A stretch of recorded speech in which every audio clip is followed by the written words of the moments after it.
السلام عليكم ورحمة الله. وعليكم السلام ورحمة الله وبركاته. كيف حالك؟ Alhamdulillah, tu m'entends bien, Abdullah? Oui, je t'entends, alhamdulillah. Alhamdulillah. Ton côté, le son bon? Ouais, ça va. Je vois qu'il y a des gens qui se connectent aussi. Salam alaikum, est-ce que vous pouvez me dire si vous nous entendez bien, vous aussi, s'il vous plaît?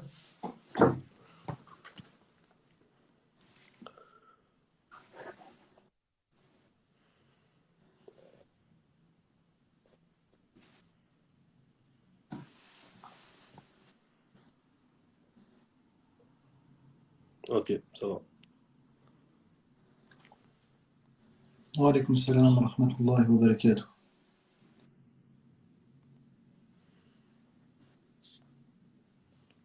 Tu voulais attendre un petit peu, Zakaria? Oui, je vais attendre un petit peu. Abdeslam, je vois j'ai vu ton message. Je t'ai mis modérateur. Si tu veux intervenir, n'hésite pas. Je regarde un petit peu. Ok, le son est bon, l'image est bonne. Shukran. On va attendre encore un petit peu pour qu'il y ait un peu plus de connectés, Inch'Allah. Et puis on va commencer, Inch'Allah. Inch'Allah. Si vous avez des questions, n'hésitez pas à en écrire certaines. Peut-être que la présentation que je vais faire au sujet de l'association va répondre à ces questions. Sinon, on prendra les questions à la fin de la kalima de notre frère Abdullah pour y répondre, Des questions en lien avec l'association, bien sûr. Ouais. bien sûr.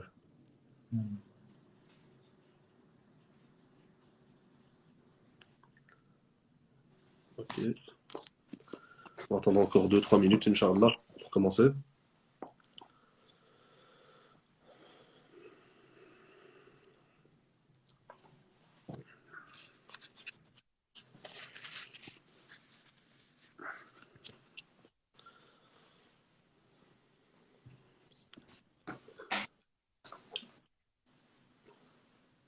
Akhi Abdullah, peut-être, si tu peux peut-être couper ton micro quand je vais faire la présentation, parce que j'ai Oui, bien l'impression sûr. qu'il y a un petit retour, un Attends, sifflement. attends, je vais essayer tout de suite.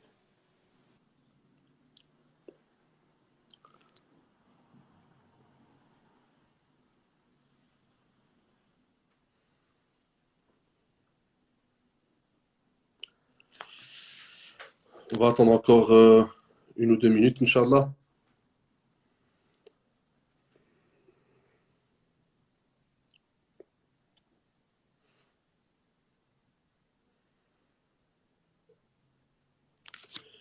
Mhm. Ok,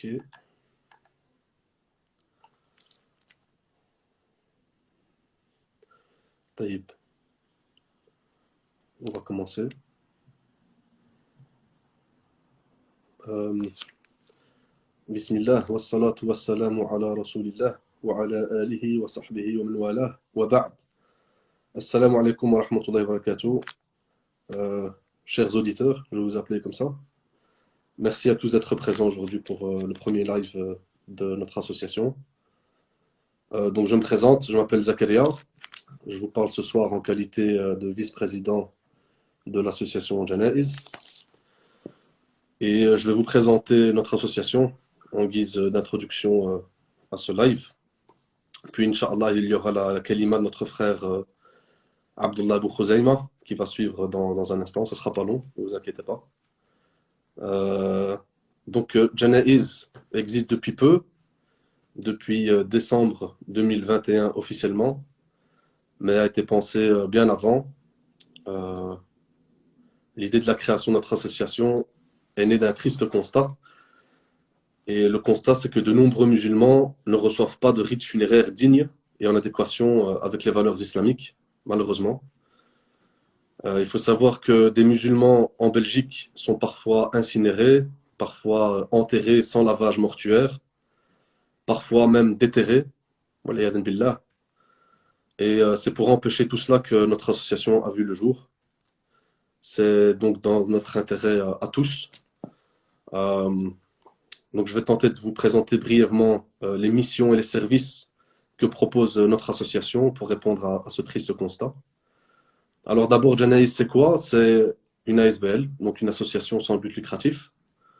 Et le but de l'association, c'est que tous les musulmans de Belgique et d'ailleurs à l'avenir, Inch'Allah, puissent obtenir des funérailles dignes et conformes à la Sunna. C'est notre leitmotiv et la pierre angulaire sur laquelle repose notre association. Donc, je vais vous dire maintenant qui compose cette association. Pardon. Donc, il y a 3 membres permanents qui sont les administrateurs de l'association. Il y a le président, Soufiane, le secrétaire, Abdelkarim, et moi-même, donc Zakaria, vice-président, comme je vous l'ai dit au début de cette présentation. Donc, en plus de ces 3 membres permanents, l'association peut également compter sur une dizaine de bénévoles composés de frères et de sœurs qui nous épaulent pour nos missions. Et je profite d'ailleurs de ce live pour les remercier, qu'Allah Azza wa Jalla les récompense. Euh, je vais aussi, bien sûr, vous parler de ce qui fait notre identité au sein de l'association, ce sont nos valeurs. Donc les valeurs de l'association, elles reposent exclusivement sur le Coran et la Sunna, avec la compréhension des salaf salih. C'est quelque chose de primordial pour nous. Donc revenir au Coran et à la Sunna avec la compréhension des salaf salih, c'est pour nous le meilleur moyen et la meilleure façon pour donner à chaque défunt ses droits. C'est aussi le meilleur moyen de préserver au maximum leur honneur et d'éviter que les défunts soient maltraités et mal lavés avant de rentrer dans leur dernière demeure. Ce sont des choses malheureusement qui arrivent. Donc ces valeurs, ça nous permet d'accomplir nos missions de la meilleure des manières. Et d'ailleurs, ces missions, je vais vous en parler. Donc, je vais vous donner quelques détails pour que ce soit un peu plus concret pour vous. Tout d'abord, la première mission de l'association, c'est d'accorder à tous les musulmans, sans distinction, des rites funéraires dignes, comme je viens de le dire, et en adéquation avec les valeurs islamiques. Donc, nous mettons vraiment un point d'honneur à prendre en charge les indigents. Et qu'est-ce que les indigents? Donc, ce sont les défunts parmi les musulmans qui n'ont pas les moyens d'être pris en charge financièrement pour recevoir des funérailles dignes.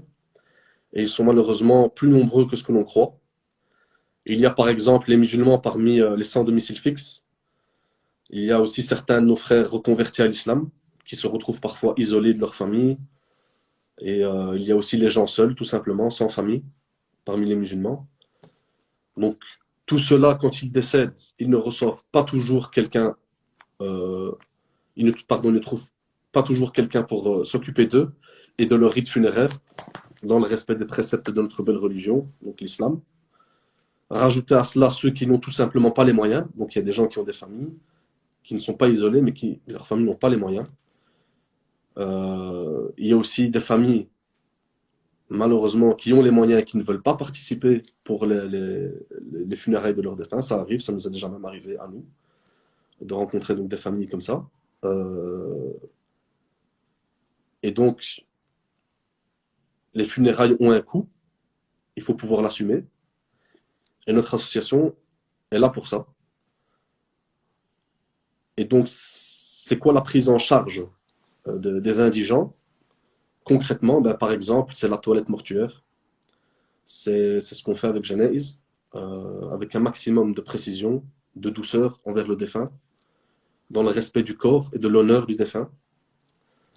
Faut savoir, à titre d'exemple, pour des choses que j'ai déjà vues de mes yeux et que les membres de l'association ont déjà vues aussi, il y a des défunts qui, lors de leur lavage, ben, leur aura n'est pas respectée. Ça arrive, malheureusement. Donc, c'est parce que c'est quelque chose que nous, vraiment, on veille à respecter. Donc, pour faire ces lavages, par exemple, quoi de mieux pour nous que de suivre l'exemple du prophète Mohammed, alayhi salatu wassalam, et de sa sunna purifiée de toute innovation. Donc, nous sommes très attachés à celle-ci, à sa sunna, et nous revenons régulièrement vers les gens de science de la sunna lorsque nous avons des questions. Alhamdulillah, nous sommes en contact avec des chouyours à qui nous posons nos questions lorsque nous rencontrons des difficultés ou des questions délicates. Et nous avons un contact permanent avec les gens de science. Alhamdulillah. Et nous faisons aussi, bien sûr, parmi nos missions, la mise en bière des défunts. Donc la mise en bière, c'est le fait de mettre le corps du défunt dans son cercueil. Et en parlant de cela, je vais maintenant vous décrire les services que nous proposons au sein de l'association. Donc, il y en a cinq principaux services. Donc, le premier service, comme je l'ai dit, c'est la toilette rituelle avec la mise en linceul et la mise en bière. Parmi nos services aussi, il y a l'organisation des funérailles. Donc, tout ce qui touche à l'organisation des rites funéraires et des funérailles pour le défunt. Il y a l'assistance aux familles, point 3. Donc, l'assistance aux familles, ici, je me veux vraiment large. Nous soutenons les familles lors des décès, nous leur apportons des informations, nous répondons à leurs questions du mieux que l'on peut. Et c'est très important dans ces moments-là. Il y a aussi, point 4, la communication. Donc, tout ce qui tourne autour de la communication sur la salat janaza du défunt. D'ailleurs, j'aimerais vous signaler, vous informer que sur notre site internet, vous pouvez euh, nous informer et déclarer des salat janaza à l'aide d'un formulaire que nous avons mis en place. Donc, vous pouvez informer la communauté par rapport à des proches que vous perdez. C'est très important. Donc, et le cinquième point, donc, c'est un nouveau service que nous avons mis en place.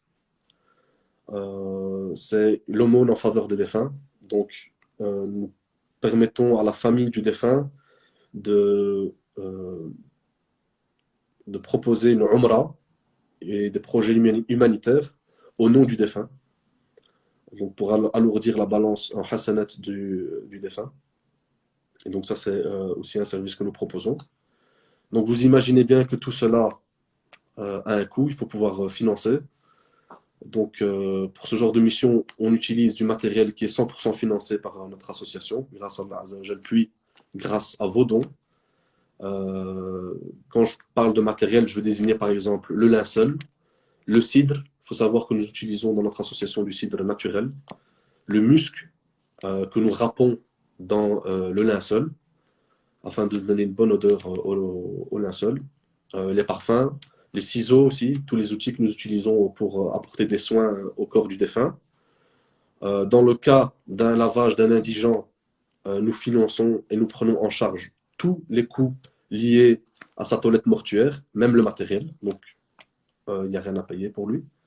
Mais dans le cas où la famille d'un musulman nous a désigné pour le lavage d'un de leurs défunts, parce que c'est aussi un service que nous proposons, bien sûr, nous ne lavons pas que les indigents, nous pouvons aussi laver euh, d'autres défunts parmi les musulmans. Alors, dans un cas où la famille peut supporter les frais, alors nous facturons uniquement le prix du matériel utilisé et pas notre service. Ça, j'insiste. D'ailleurs, je fais une petite parenthèse là-dessus. Notre service à nous, donc les trois membres, Soufiane, le directeur, enfin, le président Abdelkarim et moi-même, nos services sont toujours entièrement gratuits. Nous ne prenons pas un centime pour ce que nous faisons. Au contraire, nous faisons partie des donateurs qui soutiennent l'association par leurs dons. C'est quelque chose d'important à préciser. Nous ne facturons jamais le service. Donc, précision étant faite, je referme la parenthèse. Lorsque une famille nous fait part de difficultés à prendre en charge les funérailles de leurs défunts, donc quand ils disent qu'ils n'ont pas les moyens, nous nous permettons quand même d'effectuer une petite recherche pour nous assurer de leur bonne foi. Et nous faisons ça pour vraiment respecter un maximum la amana que représentent les dons des donateurs à Janaiz, pour être sûr que vraiment ce que nous finançons, c'est dans le cadre des besoins, donc des musulmans et des familles dans le besoin. Donc voilà, si l'enquête est positive, alors nous pouvons aussi prendre en charge, en fonction des moyens de l'association ou en effectuant les récoltes, tout ce qui tourne autour du transport et autres du défunt. Et ça, c'est quand même des frais qui sont assez élevés. Mais ça aussi, nous pouvons prendre en charge. Et ça, toujours dans le but ultime, j'insiste, que le défunt reçoive des funérailles dignes. C'est toujours le but premier de notre association. Donc, que vraiment, aucun des musulmans ne soit mis de côté ou ne reçoivent pas des vraies funérailles.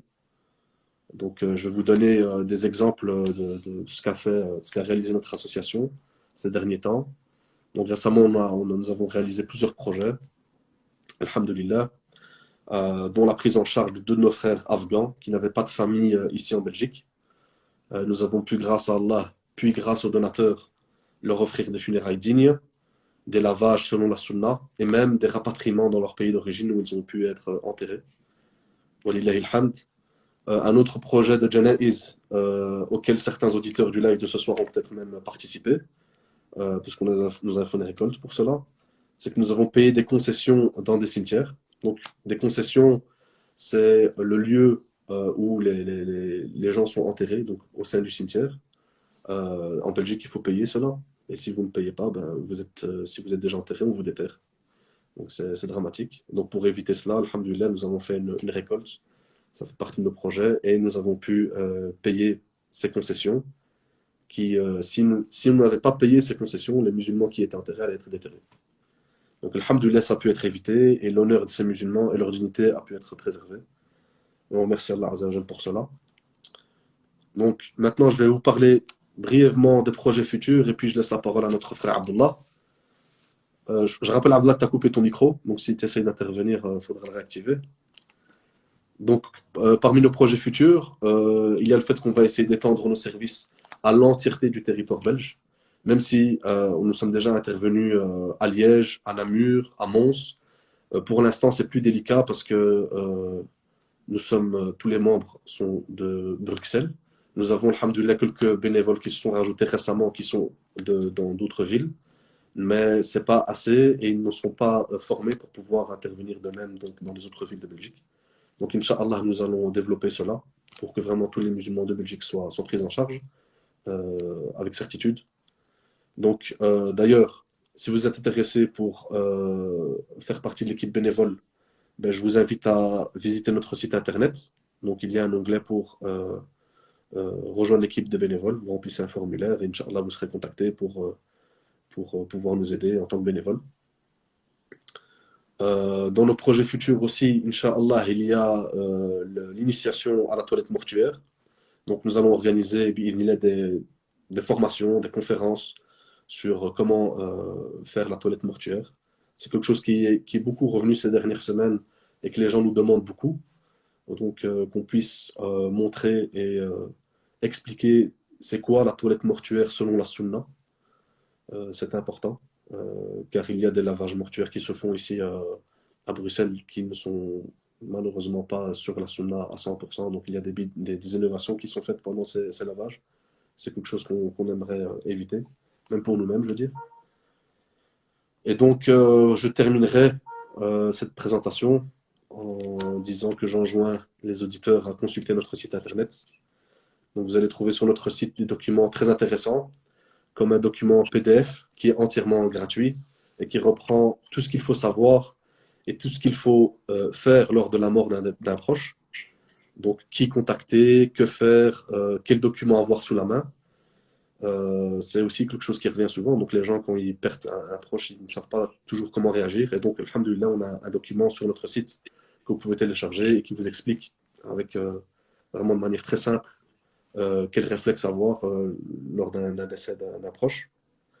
Il y a également un testament qui est téléchargeable aussi gratuitement, bien sûr, qui a été révisé par nos soins, donc qui a été même fait par nos soins et qui est vraiment complet. Je vous invite à le télécharger et à le remplir pour vous-même donc, et pour vos proches. Et enfin, je vous invite aussi, chers auditeurs, à participer à nos actions en nous soutenant de différentes manières. Et vous allez trouver toutes les manières que vous pouvez, avec lesquelles vous pouvez nous aider, nous soutenir sur notre site internet toujours. Donc il y a un onglet nous soutenir. Vous pouvez cliquer dessus, vous allez voir toutes les manières qu'il y a pour nous soutenir. Et donc voilà, j'ai fini de présenter l'association. Je vais maintenant laisser la parole à notre frère Abdullah Boukhouzeyma, qui est l'imam khatib de la mosquée de Glin, Masjid As-Salam, et qui est aussi actif dans la prédication francophone ici en Belgique. Qu'Allah Azza wa Jal le renforce et le récompense pour tout ce qu'il fait. Et donc je te laisse la parole, Akhi Abdullah. Jazakallahu khairan. Ben, nous allons faire une petite kalima sur la thématique de la mort qui est en adéquation avec le sujet qui a été abordé. Et donc je vous encourage également, avant de commencer cette kalima, à suivre la page des frères, à les soutenir dans leurs projets et à les aider de la façon dont il vous est possible. وبارك الله فيكم. نبدأ. إن الحمد لله نحمده ونستعينه ونستغفره ونعوذ بالله من شرور أنفسنا وسيئات أعمالنا. من يهده الله فلا مضل له ومن يضلل فلا هادي له وأشهد أن لا إله إلا الله وحده لا شريك له وأشهد أن محمدا عبده ورسوله صلى الله وسلم عليه وعلى آله وصحبه أجمعين. أما بعد. عباد الله، اتقوا الله تعالى وراقبوه مراقبة من يعلم أن ربه يسمعه ويراه.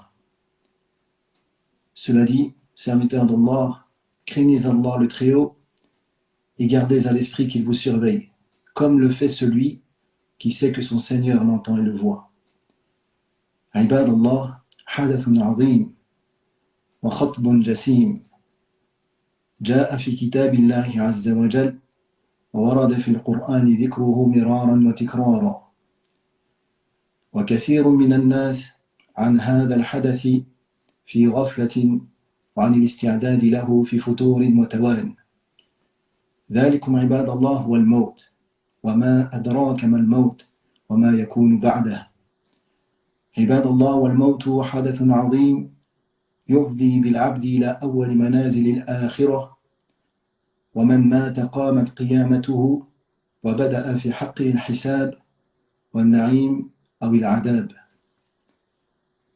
Serviteur d'Allah, il est un événement grandiose et une situation immense qui est rapportée dans le livre d'Allah Azza wa Jal et dont la mention fut faite dans le noble Coran à de nombreuses reprises. Pourtant, bon nombre de gens sont dans l'insouciance au sujet de ce terrible événement et sont des plus négligents quant à sa préparation. Serviteur d'Allah, il s'agit de la mort. Et qui te dira ce qu'est la mort et ce qui se passe après celle-ci? Serviteur d'Allah, la mort est un événement immense qui conduit le serviteur à la première des étapes de l'au-delà. Quiconque meurt connaît le jour du jugement mineur. Son jugement commence pour lui, ainsi que les délices ou le châtiment. Ici, quand le cheikh Abdul-Razzaq Hafidahullah nous parle du jugement mineur, lorsque les savants utilisent le terme qamat qiyamatuhu, le jugement mineur, c'est-à-dire que pour l'individu qui meurt, le jugement mineur commence. Son âme est extraite de son corps et il reçoit l'annonce du paradis ou de l'enfer. Alors que le jugement majeur, c'est le jour où Allah fera venir l'heure, où l'on soufflera dans la trompe et où les créatures se tiendront devant Allah Jalla wa Ala. عباد الله، والموت هو الفيصل بين هذه الدار ودار القرار، والفاصل بين وقت العمل والجزاء عليه، وهو الحد الفارق بين تقديم الزاد وملاقاة جزائه. وبعد الموت عباد الله ليس لأحد مستعتب ولا اعتذار، وما له من سبيل إلى عودة إلى هذه الدار. وفي باب الحسنات لا مجال له إلى زيادة أو استكثار، وفي باب السيئات لا مجال له إلى توبة أو استغفار. فليس بعد الموت عباد الله إلا حفرة يدرج فيها العبد تكون له روضة من رياض الجنة أو حفرة من حفار النار، فيبقى في هذه الحفرة إلى يوم القيامة، يوم ملاقاة العزيز الغفار. حدث عظيم، فأين الاتعاذ والاعتبار والادكار؟ Serviteur d'Allah, la mort est la barrière séparatrice entre ce bas monde et la vie éternelle. Elle sépare le moment qui est consacré aux œuvres de celui de la récompense pour celle-ci. C'est la limite qui sépare le moment de faire ses provisions de celui de la rétribution. Et après la mort, serviteur d'Allah, il n'est plus d'opportunité d'œuvrer pour obtenir l'agrément ou s'excuser. Il n'y a plus non plus de moyens pour revenir à ce bas monde. Il n'est donc plus possible d'augmenter ses bonnes actions ou de les multiplier. Et en ce qui concerne les mauvaises, il n'est plus possible de s'en repentir ou d'en demander pardon. Il n'y a après la mort pour le serviteur qu'un gouffre dans lequel il sera descendu progressivement, c'est-à-dire la tombe. et celui-ci sera pour lui un jardin parmi les jardins du paradis ou un gouffre parmi les gouffres de l'enfer. Et il demeurera dans ce gouffre jusqu'au jour du jugement dernier, le jour où il rencontrera Allah, le Tout-Puissant, l'Infini Pardonneur. Il s'agit donc d'un événement immense. Où en sommes-nous de son exhortation, de ses leçons et de son rappel? عباد الله والموت مدرك كل عبد لا محالة وملاقيه بلا ريب يقول تعالى أينما تكونوا يدرككم الموت ويقول تعالى قل إن الموت الذي تفرون منه فإنه ملاقيكم. Serviteur d'Allah, la mort atteindra tout serviteur. Il n'en est pas possible autrement. Chacun la rencontrera et cela ne fait aucun doute. Allah dit, où que vous soyez, la mort vous atteindra. Et Allah dit, dis, la mort que vous fuyez vous rattrapera inévitablement. عباد الله والموت له أجل محدود وأمد معدود فإذا جاء الأجل فلا استئخار عنه ولا تقدم فإذا جاء أجلهم لا يستأخرون ساعة ولا يستقدمون وقال جل وعلا لكل أجل كتاب. Serviteur d'Allah, la mort possède un terme bien déterminé et un délai imparti. Lorsque ce délai arrive, il n'est nullement possible de le retarder, ni de le devancer d'un instant. Allah dit, à chaque communauté un terme fixé.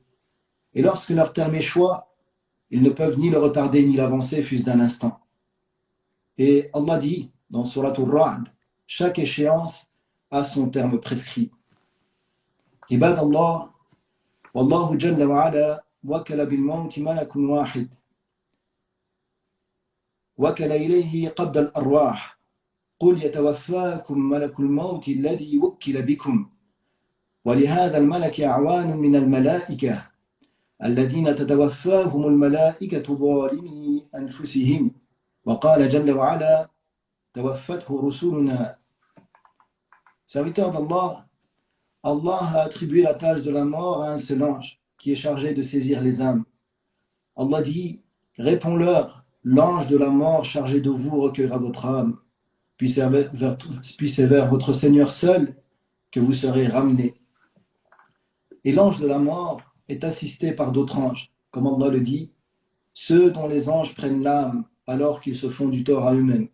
C'est-à-dire que dans ce verset, Allah utilise le pluriel, ceux dont les anges prennent l'âme, c'est-à-dire l'ange de la mort et les anges qui l'assistent dans cette tâche. Et Allah dit aussi dans Surat Al-An'am, et nos envoyés lui retirent son âme. Nos envoyés, c'est-à-dire l'ange de la mort et ceux qui l'assistent dans cette tâche. عباد الله والموت لا يفرق بين صغير وكبير وذكر أو أنثى وبين مريض وصحيح قد يدخل الموت إلى البيت ويكون فيه رجلا مسنا وشخصا آخر مريضا فيأخذ من البيت أصح من فيه فلا يميز الموت بين صغير ولا كبير ولا علم لأحد بنهايته ولا أجله فالعلم بالموت أمر مغيب لا يعلمه إلا الله جل وعلا ولهذا قد يقرر بعض الأطباء عن شخص مريض اشتد مرضه بأنه قد قربت منيته ودنا أجله فيكتب الله عز وجل للمريض حياة وللطبيب موتا فالأمر لله جل وعلا من قبل ومن بعد. Serviteur d'Allah, la mort ne fait aucune distinction entre le petit et le grand, entre l'homme et la femme, entre le malade et celui qui est en bonne santé. Il est possible que la mort s'introduise au sein d'un foyer parmi lequel se trouve un homme âgé et un homme qui est malade, et qu'elle vienne saisir dans ce foyer celui de la maison qui se trouve en meilleure santé. Elle ne différencie pas entre le grand et le petit, et nul ne connaît l'heure de la fin de sa vie et de son terme. La connaissance du moment de la mort fait partie de l'invisible que seul Allah connaît. Il arrive d'ailleurs que les médecins estiment, pour une personne grave ou malade, que la mort est toute proche et que son terme est sur le point d'arriver, mais Allah avait décrété que ce malade allait vivre et que ce médecin le précéderait dans la mort. Ça, c'est des situations qui nous démontrent que personne ne sait quand il va mourir. Quelqu'un peut être gravement malade, un cancer en stade terminal. Les médecins lui disent qu'il ne lui reste quelques jours à vivre, et c'est ce médecin qui lui annonce la fin de sa vie qui meurt avant ce malade, et ce malade continue à vivre. Parce que cette affaire, elle revient entièrement à Allah, que ce soit avant ou après la mort. عباد الله ومن مات فقد مات بأجله وفارق الدنيا بما كتبه الله جل وعلا له في علمه الأزلي وبما كتبه في اللوح المحفوظ وبما أمر به الملك أن يكتبه على الإنسان وهو في بطن أمه أيا كانت صفة موت الإنسان سواء مات بحرق أو مات بغرق أو مات بقتل أو مات بأي حدث كان فموته بقدر الله وموته وأجله الذي أجله الله له قال الله تعالى وما كان لنفس أن تموت إلا بإذن الله كتابا موجلا. Serviteur d'Allah, celui qui meurt est certes mort au terme fixé, et il a quitté ce bas monde conformément à ce qu'Allah lui avait prédestiné dans sa science prééternelle, de ce qu'il avait décrété dans la tablette gardée et de ce qu'il avait ordonné à l'ange d'écrire pour l'homme lorsqu'il était dans le ventre de sa mère. Peu importe les circonstances de sa mort, qu'il fût brûlé, noyé, tué, peu importe comment il est décédé, sa mort est arrivée comme Allah l'avait destiné, et sa mort est le terme qu'Allah lui avait fixé. Allah dit, personne ne meurt que par décret d'Allah à un terme fixé. عباد الله هذا الحدث العظيم عندما يكون العبد في ذكر الله فإن هذا يبعثه إلى الاستعداد والتزود ليوم المعاد وفي الحديث الصحيح عن رسول الله صلى الله عليه وسلم أنه قال أكثروا ذكر هادم اللذات يعني الموت فإذا كان العبد على ذكر الموت صلحت حاله وحسنت صلته بربه وقوي استعداده لملاقاته سبحانه. Serviteur d'Allah, cet événement immense, lorsque le serviteur le garde à l'esprit, cela le pousse à se préparer à faire son lot de provisions pour le jour du jugement. Dans le hadith authentique, le messager d'Allah sallallahu alayhi wa sallam nous dit « Multipliez le rappel de celle qui brise les plaisirs, c'est-à-dire la mort. » Lorsque le serviteur se rappelle constamment la mort, sa situation s'améliore, sa relation avec son Seigneur se bonifie et il perfectionne sa préparation pour rencontrer son Seigneur. ويأتي على الموت نفسه زمان يذبح فيه الموت فيكون الأمر بعد ذلك للجميع حياة بلا موت وفي الصحيحين صحيحي البخاري ومسلم عن رسول الله صلى الله عليه وسلم أنه قال يؤتى بالموت كهيئة كبش أملح فينادي مناد يا أهل الجنة فيشرئبون وينظرون فيقول هل تعرفون هذا فيقولون نعم هذا الموت وكلهم قد رآه ثم ينادي يا أهل النار فيشرئبون وينظرون فيقول هل تعرفون هذا فيقولون نعم هذا الموت وكلهم قد رآه فيذبح ثم يقول يا أهل الجنة خلود فلا موت ويا أهل النار خلود فلا موت ثم قرأ وأنذرهم يوم الحسرة إذ قضي الأمر وهم في غفلة وهؤلاء في غفلة أهل الدنيا وهم لا يؤمنون. Serviteur d'Allah, il viendra un moment où la mort elle-même sera égorgée. Après cela, les gens vivront et ne mourront plus. Dans les deux authentiques, l'authentique de Bukhari et Muslim, le prophète sallallahu alayhi wa sallam a dit le jour de la résurrection, on amènera la mort sous la forme d'un bélier. Un héros criera ô gens du paradis, reconnaissez-vous ceci? Ceux-ci tendront le cou et regarderont. Oui, répondront-ils, et il s'agit de la mort. Ils l'avaient tous déjà vu. Ensuite, le héros criera ô gens de l'enfer, reconnaissez-vous ceci? Ceux-ci tendront le cou et regarderont. Oui, répondront-ils, il s'agit de la mort. Ils l'avaient tous déjà vu. Puis l'ordre sera donné de l'égorger. Ô gens du paradis, s'écriera ensuite le héros, il n'y a plus que l'éternité, la mort n'existe plus. Ô gens de l'enfer, il n'y a plus que l'éternité et la mort n'existe plus. Le noble prophète, sallallahu alayhi wa sallam, récita ensuite ce verset de Surat Maryam et avertit-les du jour du regret, quand tout sera accompli, alors qu'ils vivent encore dans ce monde dans l'insouciance et la mécréance. Wa akhiran, pour terminer, je vais vous citer deux paroles de nos pieux prédécesseurs. La première parole est une parole d'Abu Bakr, radiallahu anhu.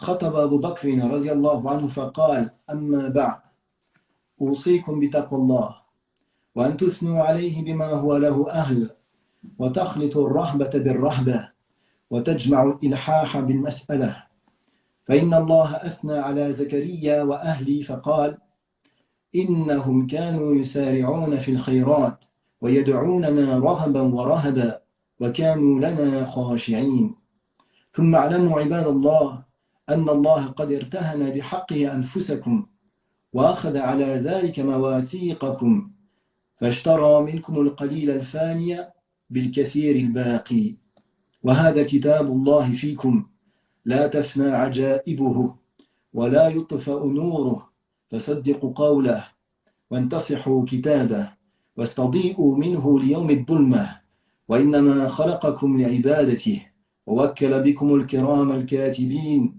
يعلمون ما تفعلون ثم اعلموا عباد الله أنكم تغدون وتروحون في أجل قد غيب عنكم علمه فإن استطعتم أن تنقضي الآجال وأنتم في عمل الله فافعلوا ولن تستطيعوا ذلك إلا بالله فسبقوا في مهل آجالكم قبل أن تنقضي آجالكم فيردكم إلى أسوأ أعمالكم فإن أقواما جعلوا آجالهم لغيرهم ونسوا أنفسهم فأنهاكم أن تكونوا أمثالهم فالوحى الوحى ثم النجا النجا فإن وراءكم طالبا حثيثا مره سريعا. Dans cette parole éminente, Abu Bakr, qu'Allah l'agrée, nous dit: cela dit, je vous recommande la crainte d'Allah et de faire son éloge comme il se doit, de mêler l'espoir à la crainte et d'accompagner vos invocations d'humilité. Certes, Allah fit l'éloge de Zachariah et de sa famille en disant: tous s'empressaient de faire le bien, nous invoquaient par espoir et crainte et faisaient preuve d'humilité devant nous. Sachez ensuite qu'Allah vous a confié son droit et qu'il prie de votre part un engagement. Ainsi, il vous propose l'abondant éternel au prix de l'insignifiant éphémère. Vous avez auprès de vous le livre d'Allah. Ces trésors sont inépuisables et on ne peut éteindre sa lumière. Déclarez donc véridiques ces paroles, cherchez conseil dans son livre et faites vos provisions de lumière en celui-ci pour le jour de l'obscurité.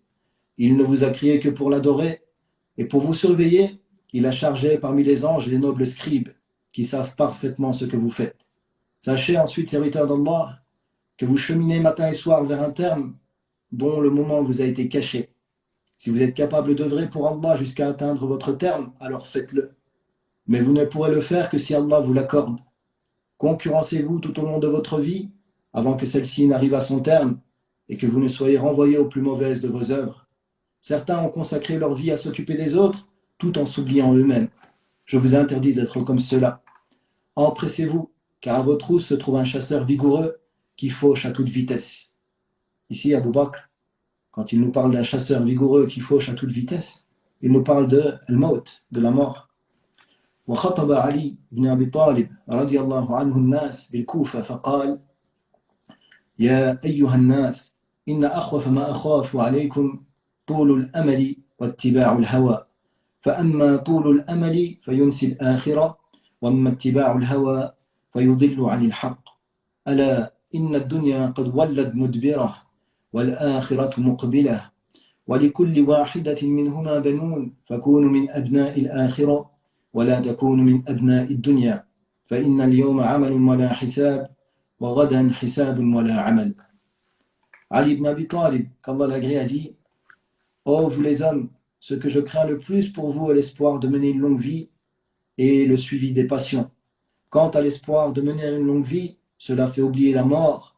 Quant au suivi des passions, il égare de la vérité. Ce bas monde est déjà parti en tournant le dos, tandis que l'au-delà arrive de pleine face. Chacun des deux a des fils. Soyez donc des fils de l'au-delà et ne soyez pas des fils de ce bas monde. Aujourd'hui, c'est un jour d'œuvre sans jugement et demain, ce sera un jour de jugement sans œuvre. Aujourd'hui, c'est un jour d'œuvre sans jugement et demain, ce sera un jour de jugement sans œuvre. نكتفي بهذا القدر. On va s'arrêter là. جزاكم الله خيرا وبارك الله فيكم. Jazakallah khair, akhi Abdullah, pour cette très belle kalima et ce rappel poignant. Je remercie tous ceux qui ont participé à ce live. Jazakumullah khair. Je amine à toutes les doigts que vous nous avez fait et aussi au salam que vous nous avez passé. Wa alaykum salam, pour n'oublier personne. Et on vous dit Inch'Allah bientôt. D'autres lives seront organisés, Inch'Allah. بارك الله فيك. امين وانت. وفيك جزاك الله خيرا. السلام عليكم ورحمة الله وبركاته. وعليكم السلام ورحمة الله وبركاته. حفظكم الله.